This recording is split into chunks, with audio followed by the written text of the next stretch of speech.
É comum, por exemplo, que emissoras de televisão desistam de fazer debates porque não querem dar o mesmo tipo de espaço a 30 candidatos, a 40 candidatos.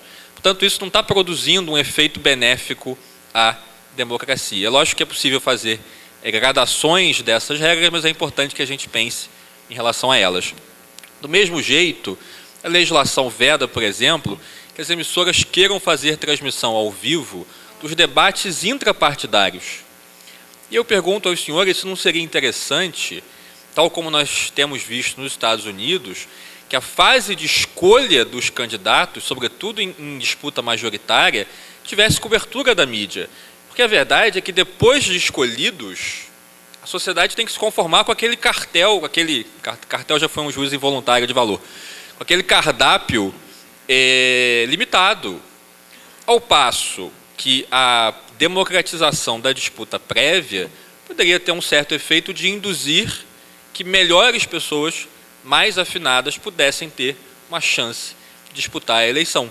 Portanto, essa restrição, essa blindagem do processo interno de escolha dos candidatos acaba tendo esse efeito de perpetuação das lideranças já consolidadas. Portanto, um aumento do poder dos caciques. E aí, aquele fenômeno muito ruim, que os candidatos a cargos importantes, inclusive cargos majoritários, são decididos em jantares refinados em restaurantes caros e não num debate público. Não é assim que a coisa deveria funcionar num ambiente plural. Da mesma forma, a gente tem uma certa contradição, porque ao mesmo tempo em que se tem essa obsessão formal com a igualdade, a distribuição do tempo de televisão é profundamente desigual. E essa desigualdade foi aumentada pela reforma eleitoral, em que se colocou apenas 10% desse tempo para divisão proporcional entre os candidatos. Portanto, 90% são definidos pela prévia, pelo resultado na eleição anterior. É evidente que uma repartição igualitária, todos tenham o mesmo tempo, não seria capaz de dar representatividade adequada a forças políticas que não são igualmente disseminadas na sociedade. Portanto, o critério de combinar uma parcela equitativa, uma parcela variável, é um critério amplamente praticado no mundo. Mas 90% para 10% acaba tendo também esse efeito de congelamento do mercado político.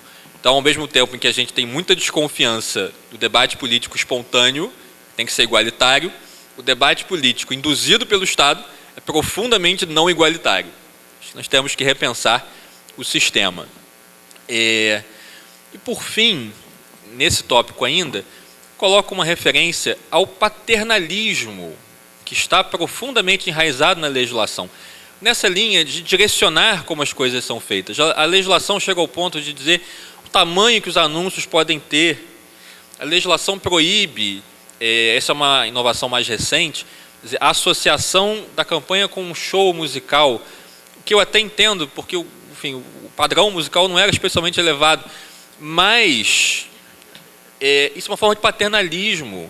Quer dizer, no mundo todo, você pode usar essa forma de associação para promover ideias e captar pessoas e conquistar corações até. Quer dizer, a gente ficar com o Estado dizendo o que se pode fazer para fazer campanha, é lógico, algumas regras são inevitáveis, mas esse direcionamento que convive com formas muito complicadas de repartição de tempo, por exemplo, também não parece fazer muito sentido.